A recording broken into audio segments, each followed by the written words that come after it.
আপোনাৰ নাম? মোৰ নাম শ্ৰী ধ্ৰুৱজ্যোতি কলিতা। ঘৰ মই পলাশবাৰী 3 নম্বৰ ৱাৰ্ডৰ। কেইটা টিকেট কিনিছিলে? মই 8টি টিকট ক্ৰয় কৰিছিলোঁ ইয়াৰ পৰা। ভিতৰত মই 80ত পাইছোঁ। অনুভৱটো কেনেকুৱা? অনুভৱটো মানে খুবেই ভাল লাগিছে আৰু ইমানবিলাক মানুহৰ মাজত যদি মই এজন সৌভাগ্যৱান হ'ব পাৰিছোঁ পুৰস্কাৰ বিজেতা হিচাপত, গতিকে নথৈ আনন্দিত হৈছোঁ। থাৰ বুলি ক'লে চবৰে আছিলে, কিন্তু আৰু উপায় নাই, যিখিনি আৰু আছে আৰু দিছে ভগৱানে এটা বাছ, সেইখিনি আৰু সন্তুষ্ট আৰু গোটেই।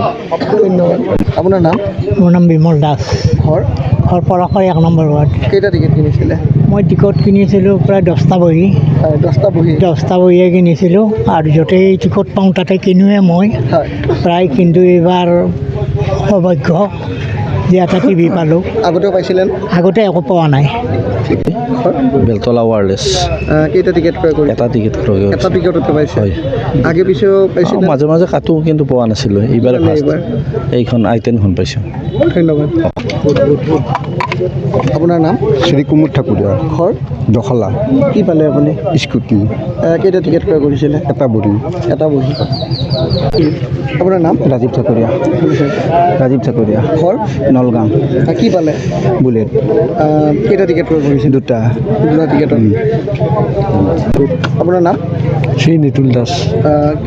ঘৰ ঘৰ জাৰাবৰী হকৰা পৰা। কেইটা টিকেট ক্ৰয় কৰিছিলে? এটা বহি লৈছিলোঁ। কি পালে? স্কুটি পাইছোঁ। ধন্যবাদ। মোৰ নাম পৰাণ শৰ্মা। ঘৰ মোৰ ঘৰ মিৰ্জা। একচুৱেলি থাৰখন ছেকেণ্ড পুৰস্কাৰ, কি 10ম পুৰস্কাৰ মোৰ পুত্ৰই পাইছে। কি নাম তেখেতৰ? তেখেতৰ নাম জ্যোতিময় চান্দিল্য। কেইটা টিকেট ক্ৰয় কৰিছিলে? সি লুজ টিকেট মোটামুটি 10টামান কাটিছিল। বহি হিচাপে লোৱা? বহি হিচাপে লোৱা নাছিল। ধন্যবাদ। আচলতে এইবাৰ থাৰখনৰ প্ৰতি বিশেষ প্ৰাধান্য দিয়ে। হয় হয়। এনেকৈ থাৰখন পাইছে, হয়। আপোনাৰ মনৰ অনুভৱ কিছু? অনুভৱ খুবেই ভাল, কাৰণ মোৰো প্ৰিয় গাড়ী একচুৱেলি থাৰে। যেতিয়াৰ পৰা এখন থাৰ নতুনকৈ, আগৰ থাৰখন জিপ টাইপ আছিল দেখাত, এতিয়া এখন মডিফাই কৰি বনাইছে। গতিকে থাৰখনৰ প্ৰতি মোৰো দুৰ্বলতা আছে, যে মোৰ পুত্ৰই পাইছে, মোৰ খুবেই সুখী, ভাল লাগিছে। আৰু বিশেষকৈ মই পলাশবাৰী ৰাস কমিটিক ধন্যবাদ জনাইছোঁ, ইমান সুচাৰুৰূপে খেলাখন পৰিচালনা কৰিছে। আৰু আজি যি পুৰস্কাৰ পোৱাৰ পিছত, মানে পুৰস্কাৰ বিজেতাসকলক যি তেখেতসকলে আপ্যায়িত কৰিলে, তাৰ বাবে মই সমূহ বিষয়ববীয়া আৰু কৰ্মকৰ্তাক পলাশবাৰী ৰাস সমিতিক ধন্যবাদ জ্ঞাপন। নাম? পংকজ কুমাৰ। ঘৰ বজাৰৰ পৰা। কি পালে বাৰু আপুনি? মই 9ম পুৰস্কাৰ পাইলোঁ, বাইচাইকেল। কেইটা টিকেট ক্ৰয় কৰিছিলে? মই 2টা বহি কিনিছিলোঁ। একচুৱেলি মই বহি 2টা পলাশবাৰী ৰাস মহোৎসৱৰ মন্দিৰ নিৰ্মাণৰ সাহায্যৰ কাৰণে মই এইটো কিনিছিলোঁ। ধন্যবাদ। শ্ৰী হীৰা কুমাৰী। ঘৰ পলাশবাৰী 1 নম্বৰ ৱাৰ্ড। প্ৰথম কিমান নম্বৰ পুৰস্কাৰটো পালে আপোনালোকে? 1 নম্বৰ পুৰস্কাৰটো, ফাৰ্ষ্ট পুৰস্কাৰটো।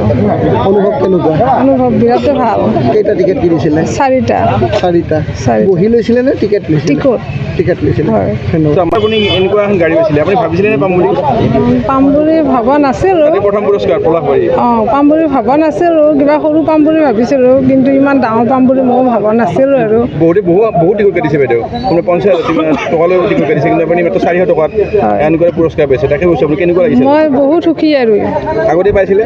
আগতে পোৱা নাই ক'তো, এই পলাশবাৰীত পাইছোঁ। আৰু কথা এটা সুধো, আপোনাৰ এই গাড়ীখন কিনাৰ হেঁপাহ নাই, এনেই পাম বুলি ভাবিছোঁ। আৰু এইখন নহয়, বেলেগ গাড়ী হ'লেও পাম বুলি এটা আশা আছিল। ঠিক আছে। আপোনাৰ নাম? নমস্কাৰ, মোৰ নাম শ্ৰী নিৰঞ্জন কলিতা। মোৰ গাঁও গোদেবুৰী। দেউতাৰ নাম শ্ৰী আদিত্য কলিতা। কিমান নম্বৰ পুৰস্কাৰটো পালে? মই এটা 7 নম্বৰ, 7 নম্বৰ। কেইটা টিকেট কাটিছিলে? 3টা বুক কাটিছিলোঁ, মই 3টা বহি কাটিছিলোঁ। 3টা বহিৰ মাজত পাইছোঁ। পলাশবাৰী ৰাস উৎসৱৰ খেলখনক লৈ পেলাই এতিয়া অসমতে এটা চৰ্চা হৈছে, কিন্তু বিৰাট সুখী, খেলখন বোলে ভাল হৈছে। মই চাব আহিব পৰা নাছিলোঁ, কিন্তু সুখী মোৰ নিজকে, ভাল লাগিছে চাই পেলাই খেল। বাকী যিখিনি মানুহ কৈছে ভাল হৈছে বোলে খেলখন, মই কিন্তু আহিব পৰা নাছিলোঁ সিদিনা। ভাল লাগিছে চাই, ভাল হোৱা বুলি কৈছে, বহুতেও কৈছে, মোৰো ভাল লাগিছে সেইকাৰণে। ধন্যবাদ। আমাৰ এইবাৰ যি মহাৰাজৰ জয়ন্তী বৰ্ষ আছিল, সকলো ৰাইজৰ সহযোগিতাতে আচলতে আমাৰ ৰাসখন সফলভাৱে পৰিসমাপ্তি ঘটিছে মহাৰাজৰ জয়ন্তী বৰ্ষৰ। আৰু সকলো ধৰণৰ, সকলো স্তৰৰ ৰাইজৰ আমি সম্পূৰ্ণৰূপে সহায় সহযোগিতা পোৱাৰ ফলত, আৰু প্ৰশাসনৰ ফালৰ পৰাও আমি সম্পূৰ্ণ সহায় সহযোগিতা পাইছোঁ। আপোনালোকৰ পিনৰ পৰাও আমি যথেষ্ট সহায় সহযোগিতা আমি পাইছোঁ সকলো ক্ষেত্ৰতে। গতিকে আপোনালোকে আমাৰ আমাৰ ৰাসখনৰ আৰু আমাৰ উপহাৰ কুপনখনৰ যি ধৰণে প্ৰচাৰ কৰিলে আপোনালোকে, তাৰ ফলতো আমাৰ এইবাৰ পলাশবাৰী ৰাস মহোৎসৱৰ মহাৰাজৰ জয়ন্তী বৰ্ষৰ সফল পৰিসমাপ্তি ঘটাত যথেষ্ট পৰিমাণে সহায় কৰিছে। পলাশবাৰী ৰাস মহোৎসৱ সমিতিয়ে বিগত 3টা বছৰত লটাৰীত অভূতপূৰ্ব সঁহাৰি লাভ কৰিছে ৰাইজৰ পৰা।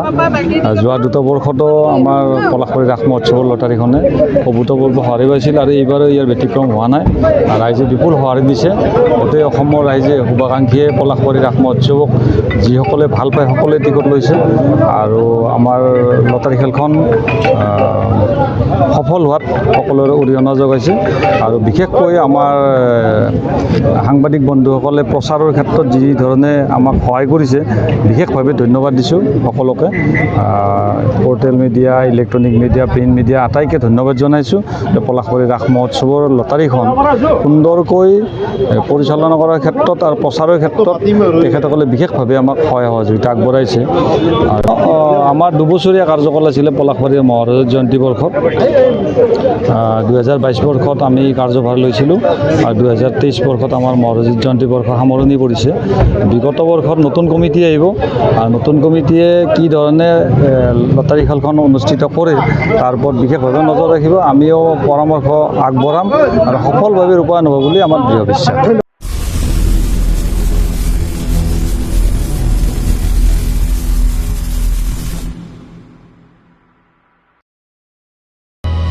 অসমবাসী তথা ডিমৰীয়াবাসীৰ বাবে সুখবৰ।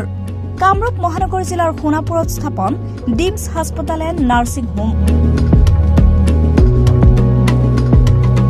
উপলব্ধ বিভাগসমূহ: general medicine, gynaecology, general and laparoscopic surgery, orthopaedic surgery, paediatrics and neonatology, palliative medicine, pain clinic, dermatology, ENT, urology, দুৰ্ঘটনা আৰু জৰুৰীকালীন সেৱাৰ বাবে 24 ঘণ্টাই উপলব্ধ ডিমছ হাস্পতাল এণ্ড